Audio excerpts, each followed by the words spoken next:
My name is Sarah Mitchell, and am 22 years old. 3 years ago, my entire family deliberately skipped my college graduation to attend my golden child brother's minor baseball game instead. What they didn't know was that I had already discovered the real reason behind their years of favoritism. A family secret so devastating it would destroy everything they believed about blood loyalty and unconditional love. By the time they realized what they had lost, I had already disappeared completely, changed my identity, and built a new life. The revenge I orchestrated would haunt them forever. But before I tell you how I made them pay for 16 years of emotional neglect, let me know where you're watching from. If family drama and sweet revenge stories get your blood pumping like mine do, smash that like button and hit subscribe because this tale of calculated payback is just getting started. Trust me, you'll want to see how deep this rabbit hole goes. Growing up as the middle child in the Mitchell family meant living in permanent shadows. My older brother Jake was the Golden Boy star quarterback, homecoming king, everything our parents dreamed of in a son. My younger sister Emma was the baby princess who could do no wrong with her big blue eyes and charming smile. And then there was me, Sarah, the forgotten middle child who excelled academically but somehow never earned the same enthusiasm from mom and dad. I graduated valedictorian from high school while Jake barely scraped by with C's. But guess whose graduation party filled our entire backyard with celebrating relatives? I earned a full scholarship to Northwestern University for journalism, while Emma got praise for participating in school plays. The pattern was so consistent I'd stopped expecting fairness years earlier. But the real awakening came during my junior year at Northwestern when I came home for Thanksgiving break. I was helping Mom clean out the attic when I stumbled across a dusty box labeled "Important Documents" tucked behind old Christmas decorations. Inside were papers that made my blood run cold: my original birth certificate, adoption papers, and correspondence between my parents and a law firm dated 22 years ago. The truth hit me like a freight train. I wasn't their biological daughter. I was adopted when I was 6 months old, after my teenage birth mother gave me up. But that wasn't the devastating part. The devastating part was reading through the lawyer's notes about how my parents specifically requested a child to help their marriage recover from recent difficulties and viewing me as a practice run before having their real children. My hands shook as I read letter after letter discussing how they planned to tell me the truth when I turned 18, but then decided against it because Sarah has adjusted well to her role in the family structure, and disrupting the dynamic now might cause unnecessary complications with Jake and Emma's development. Role in the family structure. Like I was an employee, not a daughter. I photographed every document with my phone, my mind racing as pieces of my childhood suddenly made perfect sense. Why my baby photos looked different from theirs. Why I was the only one with dark hair and brown eyes in a family of blondes. Why they always seemed to love me conditionally, like I had to constantly prove I deserved their affection. But the most damning evidence was a recent email exchange between my parents and their financial advisor about my college expenses. Dad had written, "We're only obligated to support Sarah through undergraduate studies since the adoption agreement specified educational support until 21. After graduation, she'll need to be financially independent. Jake and Emma, of course, will receive ongoing family support for graduate school, home purchases, and other major life events as needed." I sat in that attic for hours, crying and reading, understanding finally why I'd always felt like an outsider in my own home. They had legally adopted me, given me their name, but emotionally they'd kept me at arm's length my entire life. I was a temporary family member with an expiration date. That night at dinner, I watched them differently. Dad ruffling Jake's hair while discussing his mediocre college grades with pride. Mom gushing over Emma's latest teenage drama like it was fascinating literature. Both of them asking me polite, surface-level questions about my studies, the kind of questions you'd ask an acquaintance's child. "How are your classes going, Sarah?" Mom asked while cutting Emma's meat for her, even though Emma was 17 years old. "Really well. I'm actually up for editor-in-chief of the university newspaper next year," I replied, hoping for some enthusiasm. "That's nice, dear," she said absently, already turning to ask Emma about her weekend plans. Jake, meanwhile, spent 20 minutes describing his latest fraternity party like it was a Nobel Prize acceptance speech, with both parents hanging on every word. The contrast was so stark it physically hurt. I spent the rest of Thanksgiving break observing their family dynamic with new eyes. They had inside jokes I wasn't part of. They made plans that didn't include me, then seemed surprised when I asked about them. They discussed family finances and future plans as if I wouldn't be relevant to any of their long-term considerations. Because I wouldn't be. I was the practice child, and my time was almost up. When I returned to Northwestern, I threw myself into research about my birth parents. The adoption records had enough information for me to start digging. Within 2 weeks, I'd tracked down my birth mother, Catherine Rodriguez, who lived in Phoenix and worked as a nurse. She'd gotten pregnant at 16, gave me up for adoption through Catholic charities, and had always wondered about the baby girl she'd never gotten to hold. Our first phone conversation lasted 4 hours. She cried when I told her my name was Sarah, because she'd originally wanted to name me Sophia. She'd thought about me every birthday, every Christmas, every milestone, wondering if I was happy and loved. I chose a family that seemed so perfect, she whispered through tears. 2 successful parents who promised to give you everything I couldn't provide. Did they treat you well? I lied and said yes, because what was the point of breaking her heart too? But inside, I was planning something that would finally make the Mitchell family understand exactly what they'd lost. The final straw came 2 months before my graduation when I overheard a phone conversation between my parents about the ceremony date. Mom was talking to her sister, complaining about the inconvenience of my graduation falling on the same weekend as Jake's regional baseball playoff game. Obviously, we have to support Jake, Mom said, completely unaware I was listening from the kitchen. Sarah will understand. She's always been so independent and mature about these things. Besides, it's just a college graduation. Jake's athletic career is more important for his future.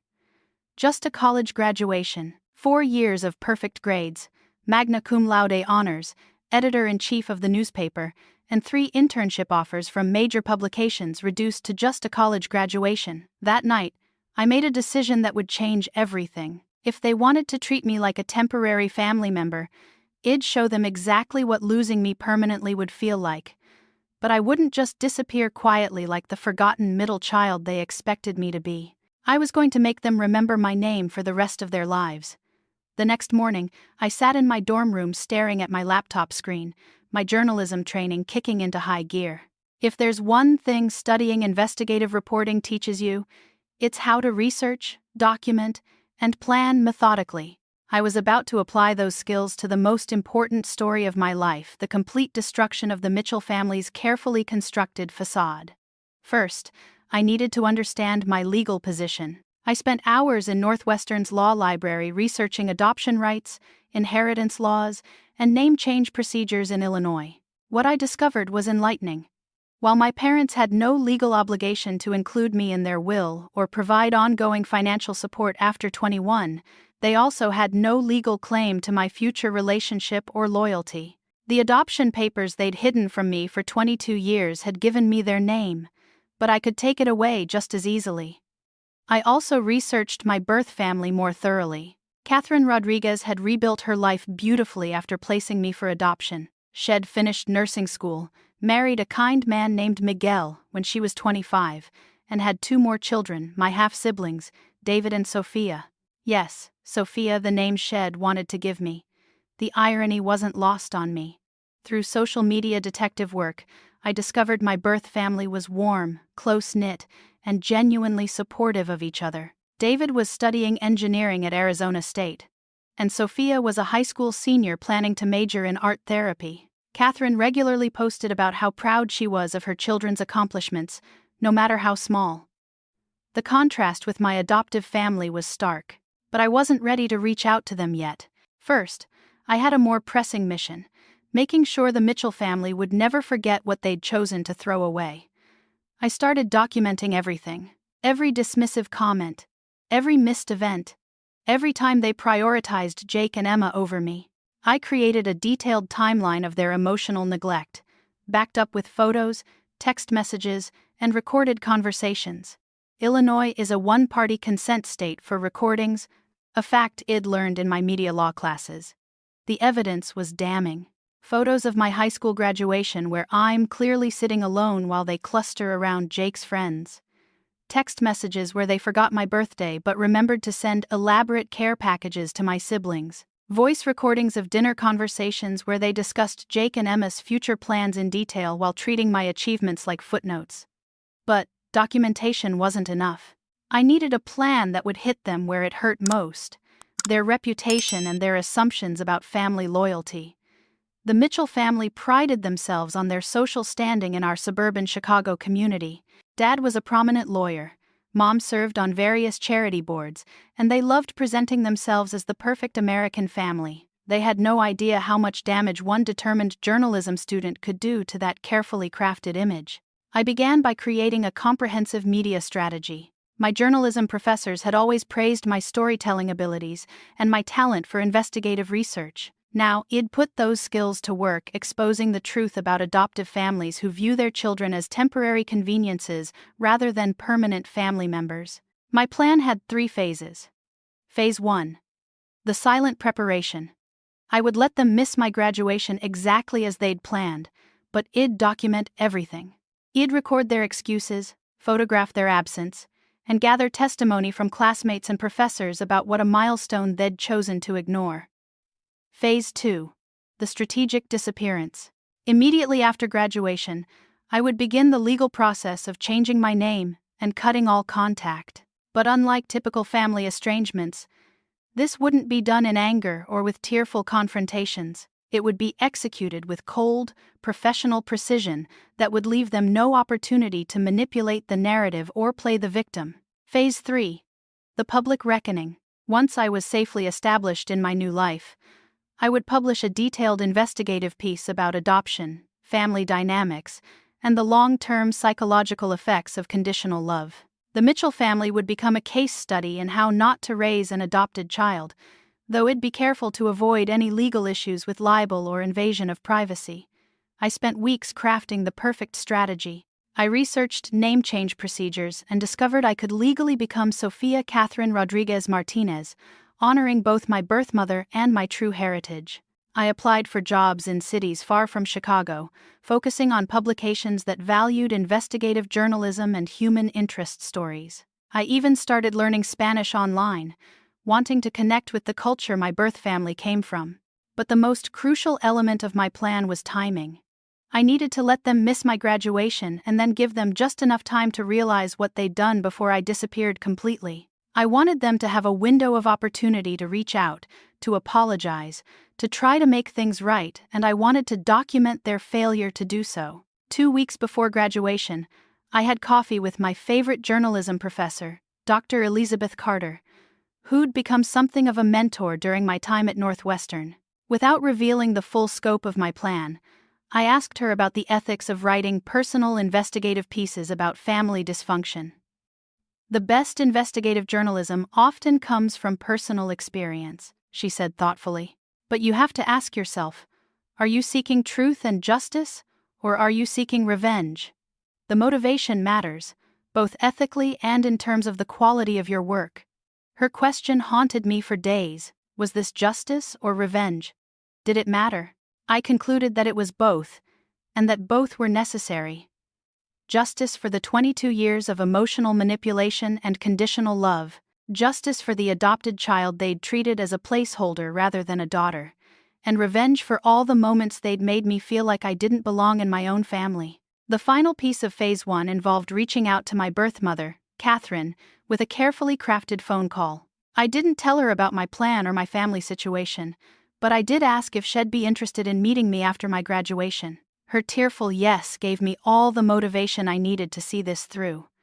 I've dreamed about this day for 22 years, she whispered. I can't wait to meet the amazing woman you've become. Someone, at least, was excited about my graduation. As I hung up the phone, I felt a cold clarity settle over me. The Mitchell family had made their choice years ago when they decided I was temporary. Now I was going to show them exactly what permanent loss felt like. Jake could have his baseball game. Emma could have their undivided attention, and I could finally have the family I deserved. The countdown to graduation and to their reckoning had officially begun. 3 weeks before graduation, I put the final pieces of my strategy into motion. The beautiful thing about being a journalism major is that you learn how to verify sources, build compelling narratives, and create documentation that can't be disputed later. I was about to turn these skills into weapons. First, I needed allies who could witness what was about to unfold. I reached out to my closest college friends, Maya, an incredible psychology major who understood family trauma better than anyone, and David, a pre-law student whose analytical mind helped me think through potential legal complications. Without revealing the full scope of my plan, I told them about my family's pattern of emotional neglect and their intention to skip my graduation. "That's absolutely unacceptable," Maya said when we met at our favorite coffee shop near campus. "Sarah, you've worked so hard for this degree. You're graduating magna cum laude with a job offer from the Chicago Tribune. How could they possibly prioritize a baseball game over that?" David, ever the future lawyer, immediately started asking practical questions. "Have you documented their pattern of behavior? Do you have evidence of their stated priorities? Because if you're planning what I think you're planning, you'll want everything bulletproof." I showed them some of the evidence. I'd collected the text messages, the photos, the recorded conversations. Maya's eyes filled with tears as she listened to a recording of my parents discussing my graduation like it was a minor inconvenience. David's jaw tightened with each piece of documentation. "This isn't just favoritism," David said finally. "This is systematic emotional abuse. You've been gaslit for years into thinking their behavior was normal." Maya nodded vigorously. "Sarah, I've studied family dynamics extensively, and what you're describing is a textbook case of conditional love and scapegoating. The fact that you're adopted adds another layer of complexity, but it doesn't excuse their treatment of you. Having their validation meant everything. For years, I'd wondered if I was being overly sensitive or dramatic about my family's behavior. But hearing two of the smartest people I knew confirm that my experiences constituted actual psychological harm gave me the confidence to proceed. Next, I reached out to my journalism professors and classmates to ensure my graduation would be well documented. I volunteered to write a feature article for the university newspaper about students whose families couldn't attend graduation, positioning it as a human interest piece about resilience and independence. This gave me legitimate reasons to photograph and interview students in similar situations, creating a broader context for my own story. Dr. Carter agreed to help with the article and even suggested including statistics about family estrangement among college students. "It's more common than people think," she explained. "Many students struggle with families who don't understand or support their academic achievements. Your article could really help others feel less alone." If only she knew how personal this article would become. I also began reaching out to my birth family more frequently. Catherine and I had started texting daily, and Shed sent me dozens of photos from my half-siblings' recent achievements. David had just been accepted into a prestigious engineering program, and Sophia had won a regional art competition. Catherine's texts about her children were full of genuine pride and excitement, emotions I'd rarely seen from the Mitchell parents. "I can't wait for you to meet David and Sophia," Catherine wrote. "They're so excited to have a big sister. Sophia especially has been asking about you constantly. She wants to know everything about your studies and your plans after graduation." The contrast was striking. Here was a family that desperately wanted to include me, while my adoptive family couldn't be bothered to show up for the most important day of my college career. But the real breakthrough came when I decided to test my adoptive family's priorities one final time. 2 weeks before graduation, I called home and spoke to each parent separately, giving them one last opportunity to surprise me.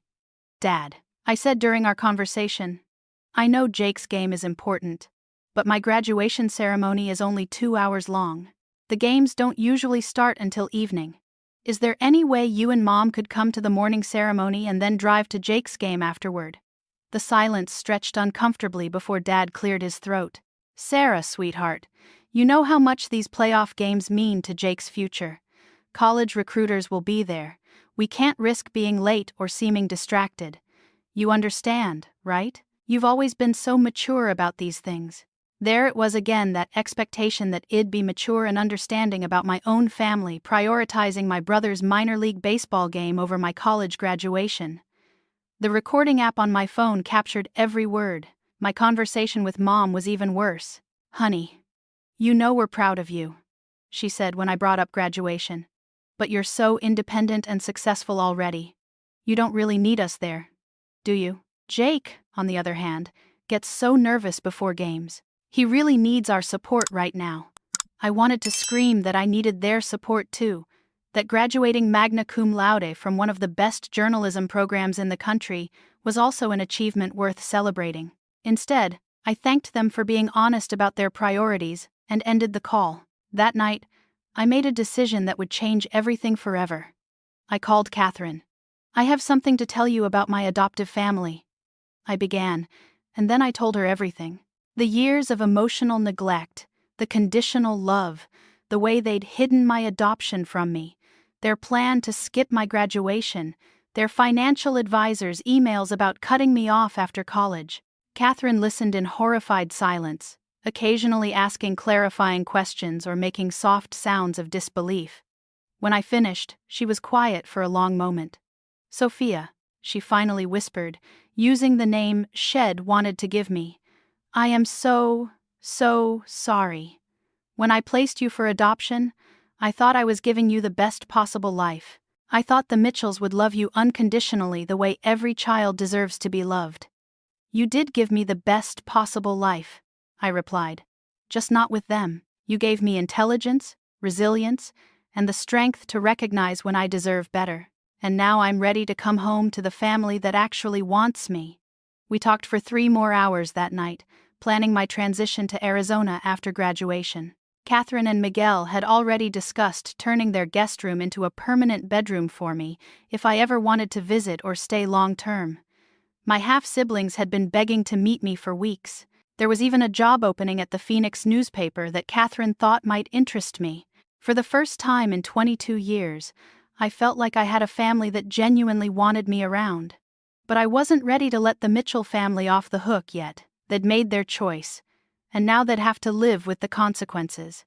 I spent the next week finalizing my documentation, preparing my departure strategy, and setting up the infrastructure for my new life as Sofia Rodriguez Martinez. The most satisfying part was researching how to legally change my name in a way that would be completely irreversible and untraceable to my old identity. I wanted to disappear so completely that the Mitchell family would never be able to find me again unless I decided to let them. As graduation week approached, I felt a strange sense of peace. For the first time in my life, I had a plan that put my needs first. I had allies who supported me unconditionally, and I had a real family waiting for me in Arizona. The Mitchell family was about to learn that blood doesn't always make you family, and that family doesn't always share your blood. They'd gambled my love and loyalty against a baseball game. They were about to discover they'd lost everything. Graduation day arrived with perfect spring weather, sunny, 72 degrees, with a gentle breeze that made the ceremony feel almost magical. I sat in my cap and gown among 300 other graduates, watching families fill the auditorium with cameras, flowers, and proud tears. My phone buzzed with texts from Catherine, who was watching the live stream from Phoenix with David, Sophia, and Miguel. They'd made posters with my name and were cheering for me from 1,500 miles away. The Mitchell family section remained conspicuously empty. Maya and David had arrived early with professional cameras, documenting everything for what they now knew was my farewell exposé. Dr. Carter saved me a seat with the other students whose families couldn't attend, creating the perfect visual narrative for my story about abandoned graduates. As Dean Richardson called my name, I walked across that stage knowing I was Sarah Mitchell for the very last time. The applause from my classmates felt genuine and warm. Maya and David cheered loudly enough to fill some of the silence where my family's voices should have been. But the most meaningful moment came when I looked at my phone afterward and saw a text from Catherine. "We are so incredibly proud of our brilliant daughter. Welcome to the Rodriguez family officially." The ceremony ended around noon. While other families gathered for celebration lunches and photo sessions, I had work to do. First, I drove to the Mitchell family home, using my key for what I knew would be the final time. The house was empty. They'd all left early that morning for Jake's game, which wouldn't start until 6 p.m. I photographed the kitchen calendar where my graduation was noted in Mom's handwriting with a small asterisk, while Jake's game was circled in red marker with multiple exclamation points. I went to my childhood bedroom and carefully packed the last items I wanted to keep: my journalism awards, some books, and a few photos from before I understood how little I meant to them. Everything else, clothes, furniture, high school memorabilia, I left behind. Sarah Mitchell's belongings for a life I was abandoning. But I did leave something behind intentionally. A manila envelope on my pillow containing copies of all the adoption documents I'd found, highlighted sections of their lawyer's correspondence about my role in the family structure, and a printed email chain between my parents and their financial advisor discussing my post-graduation independence. Attached was a simple note. "Thank you for helping me understand exactly where I stood in this family. I hope Jake's game was worth it. Sarah." The drive to the courthouse took 20 minutes. I'd scheduled my name change appointment for 2 p.m., knowing the Mitchell family would still be at Jake's game. Judge Morrison, who'd processed hundreds of these requests, barely looked up as she stamped the documents that legally transformed me from Sarah Elizabeth Mitchell to Sophia Catherine Rodriguez Martinez. "Any particular reason for the change?" she asked routinely. "Returning to my birth family name." I replied truthfully. "Well, congratulations on your fresh start, Miss Rodriguez Martinez." If only she knew how fresh this start would be. By 4 p.m., I was at the Social Security office updating my records. By 6 p.m., exactly when Jake's baseball game was starting, I'd closed my old bank account and opened a new one under my legal name. The symbolic timing felt perfect. That evening, while my former family cheered for Jake's mediocre performance on a dusty baseball diamond, I was having dinner with Maya and David, celebrating not just my graduation but my complete transformation. We toasted with cheap wine and expensive dreams, and I felt lighter than I had in 22 years. "So what happens now?" Maya asked as we walked across campus one final time. "Now the real work begins," I replied, pulling out my laptop to show them the article I'd been crafting for weeks. The piece was titled, "The Forgotten Graduates: When Families Choose Favorites Over Achievement." It detailed the psychological impact of conditional love on adopted children, featuring extensive research about family dynamics, emotional neglect, and the long-term effects of prioritizing one child over another. The Mitchell family appeared as Case Study A, a suburban family who had missed their adopted daughter's magna cum laude graduation to attend their biological son's recreational sporting event. I'd interviewed 5 other students with similar experiences, gotten quotes from psychology professors about birth order bias and adoption trauma, and included statistics about family estrangement among high-achieving college students. But the centerpiece was my own story, told with journalistic objectivity but devastating emotional impact. The most insidious aspect of conditional love, I'd written, is how it trains children to accept less than they deserve. For 22 years, I normalized a family dynamic where my achievements were footnotes while my siblings' mediocrity was celebrated. It took finding my adoption papers to understand why I'd never felt like I truly belonged in my own home. David read the entire article twice before looking up with amazement. "Sophia, this isn't just revenge. This is genuinely important journalism about a widespread problem. You've turned your personal trauma into something that could help thousands of other people." Maya nodded enthusiastically. "And the documentation is incredible. Every claim is backed up with evidence. They can't dispute any of this without looking even worse." But the article was just the beginning.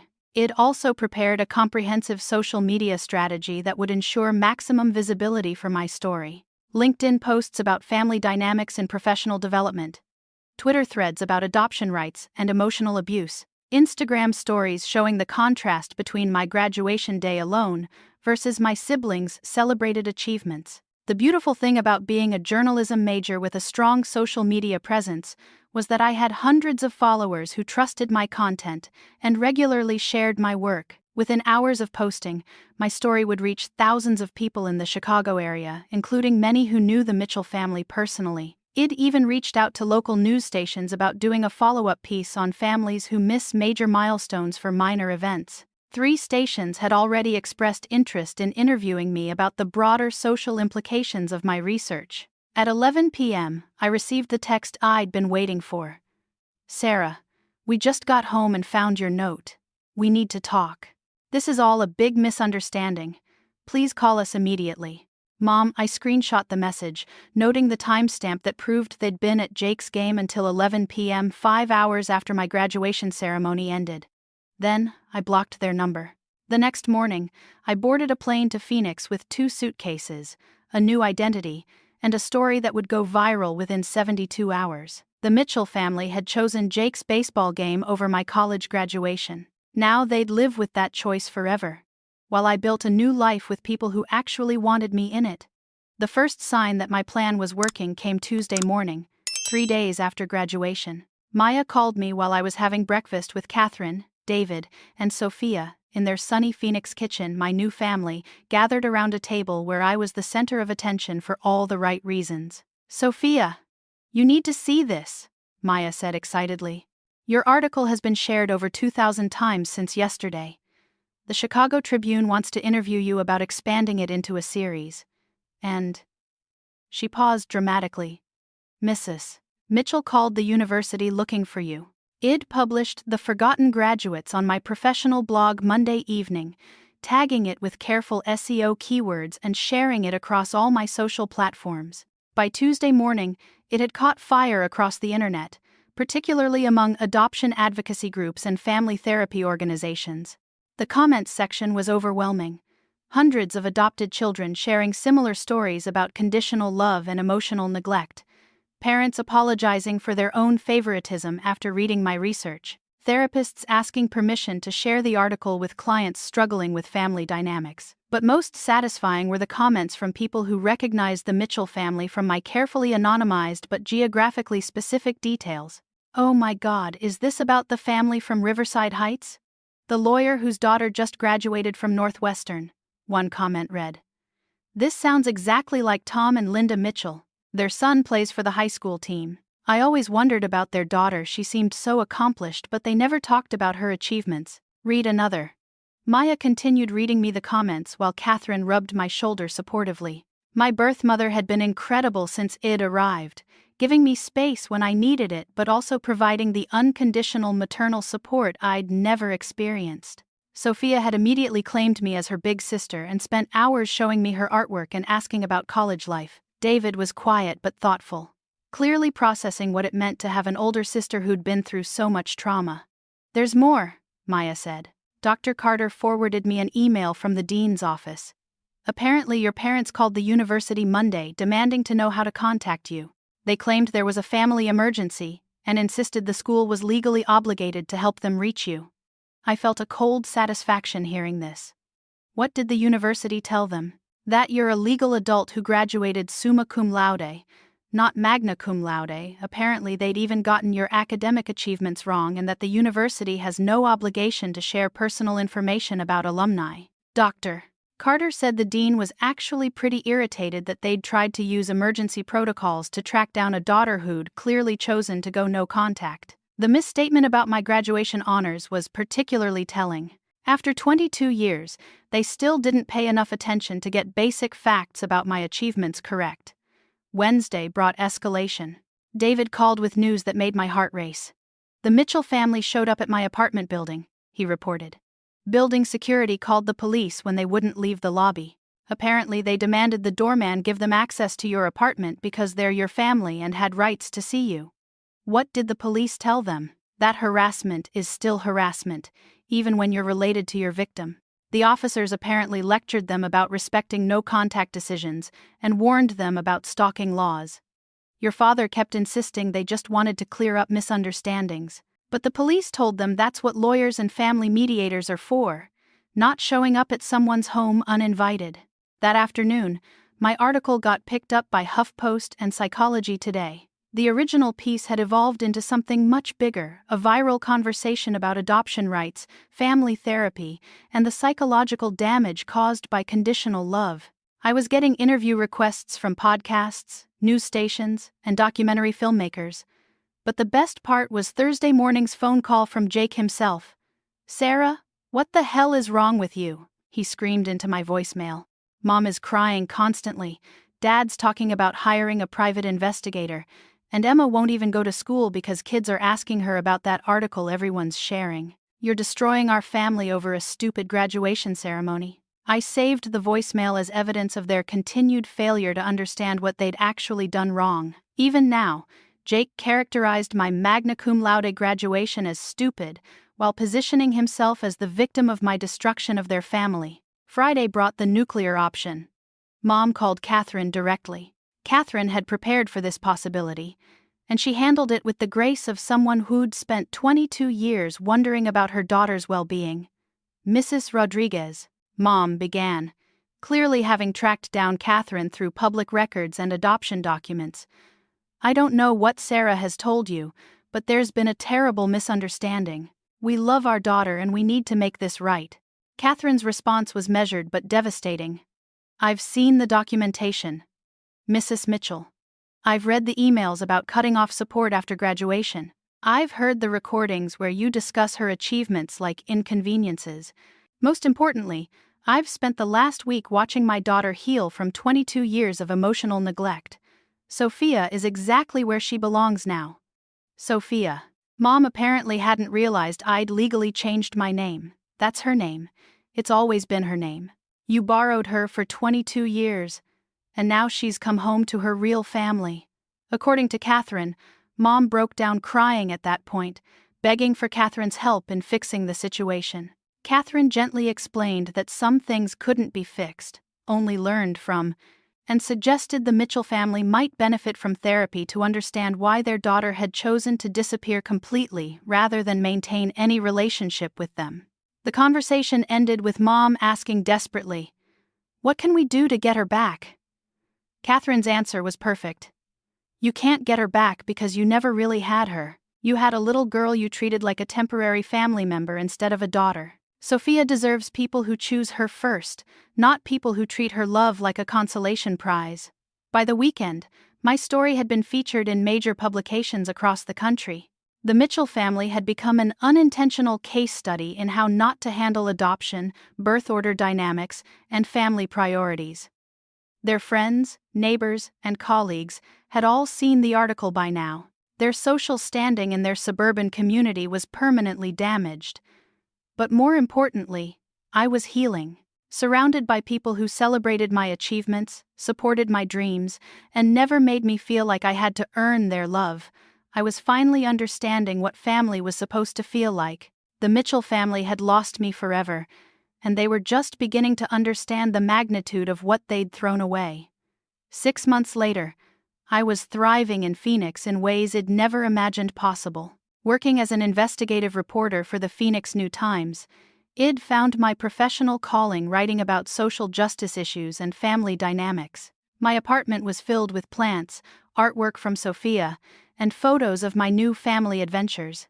Most importantly, I woke up every morning feeling wanted and valued.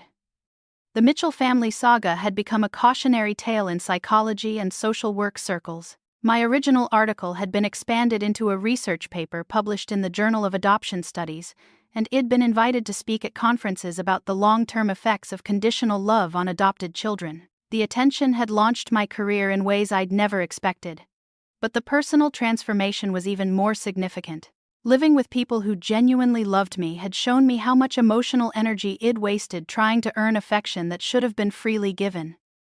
Catherine packed extra snacks in my work bag without being asked. Miguel helped me fix my car and taught me basic home maintenance skills while sharing stories about his own childhood. David called regularly to discuss everything from engineering projects to relationship advice. Sophia sent me random texts throughout the week just to share funny memes or ask about my day. This was what family felt like: effortless, supportive, unconditional. The Mitchells, meanwhile, had faced consequences that rippled through every aspect of their lives. Through Maya and David, who still lived in Chicago, I heard regular updates about their ongoing struggles. Jake's baseball career had ended predictably when college recruiters realized his mediocre skills weren't worth the scholarship money they'd been hoping for. Without their golden boy's athletic future to focus on, Tom and Linda were forced to confront how they'd treated their other children.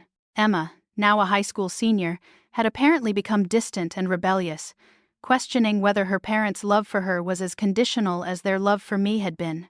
The family had entered therapy, according to mutual acquaintances, but the damage was extensive. Their social circle had largely distanced themselves after my story went viral, and Tom's law practice had lost several clients who were uncomfortable with his family dynamics. Linda had resigned from her charity board positions after other members made it clear her presence was unwelcome. Most tellingly, they'd started a blog called Learning to Love Better, where they publicly chronicled their therapy journey and attempts to understand their failures as adoptive parents. The blog had become required reading in several social work programs as an example of how unconscious bias and conditional love could destroy families. It read their posts occasionally, feeling a mixture of vindication and sadness. They finally understood what they'd done, but understanding came too late. Some broken trust couldn't be repaired, especially when the damage had accumulated over 22 years. The closest thing to closure came 8 months after graduation when I received a handwritten letter from Linda. She'd tracked down my work address through public records, respecting my clear boundaries about personal contact while still finding a way to communicate. "Sophia," she wrote, using my chosen name, "I know you may never read this, and I understand why you might throw it away without opening it. I also know that apologies can't undo 22 years of making you feel like you didn't belong in your own family. Through therapy, I've learned about attachment theory, adoption trauma, and the psychological impact of conditional love. I've learned that we treated you like a guest in our home instead of our daughter, and that we used your maturity and independence as excuses to neglect your emotional needs. You deserved parents who celebrated your achievements as enthusiastically as we celebrated Jake's participation trophies. You deserved to feel secure in our love rather than constantly proving you were worthy of it. You deserved to know about your adoption from the beginning, presented as the beautiful story it should have been rather than a secret we kept to make our own lives easier. I can't change the past, but I want you to know that losing you has taught us how to love Emma and Jake better. They're both in therapy too, learning to process their own guilt about the favoritism they witnessed and sometimes participated in. Emma especially struggles with wondering if our love for her is real or just another version of the conditional affection we showed you. I hope you've found the family you always deserved. I hope they celebrate you the way we should have. I hope you're writing the stories that matter to you and building the life you want without ever having to earn your place in it. We love you. We always loved you. We just didn't know how to show it in ways that felt like love to you. That's our failure, not yours. I understand why you'll never forgive us. I hope someday you'll be able to remember that there were people who called you daughter, even if we did it imperfectly. Love always, Linda, I cried, reading that letter. But they weren't tears of regret or forgiveness. They were tears of relief that it'd been strong enough to leave and smart enough to find better. I never responded to Linda's letter, but I did keep it. Not as a pathway back to the Mitchell family, but as a reminder of how far I'd come and how much I deserved the love I'd finally found. A year after graduation, Catherine and Miguel officially adopted me as an adult, making our family bond legal as well as emotional. The ceremony was small but perfect, just the 5 of us in a judge's chambers, choosing each other deliberately and permanently. Sophia cried happy tears. David made jokes about finally having 2 sisters, and Catherine held my hand while we signed papers that made official what had always been true. I was their daughter, completely and unconditionally. That night, we celebrated with homemade tamales and 3 kinds of cake while sharing stories about our dreams for the future. I belonged here in a way I'd never belonged anywhere else. The Mitchell family had taught me an invaluable lesson about family. Blood doesn't guarantee love, and love doesn't require blood. Sometimes the family you're born into isn't the family you're meant to be with. Sometimes you have to save yourself from people who claim to love you but don't know how to treat you with respect. I'd found my real family, built a career I loved, and learned to value myself enough to walk away from people who didn't appreciate me. The girl who'd graduated alone had become a woman surrounded by people who chose her first, every single day. Have you ever had to choose between staying loyal to family who didn't value you or building a new life with people who actually supported your dreams? When I look back on walking across that graduation stage alone, I realize it wasn't abandonment, it was freedom. Sometimes the biggest act of self-love is knowing when to walk away from people who treat your presence like a convenience rather than a gift.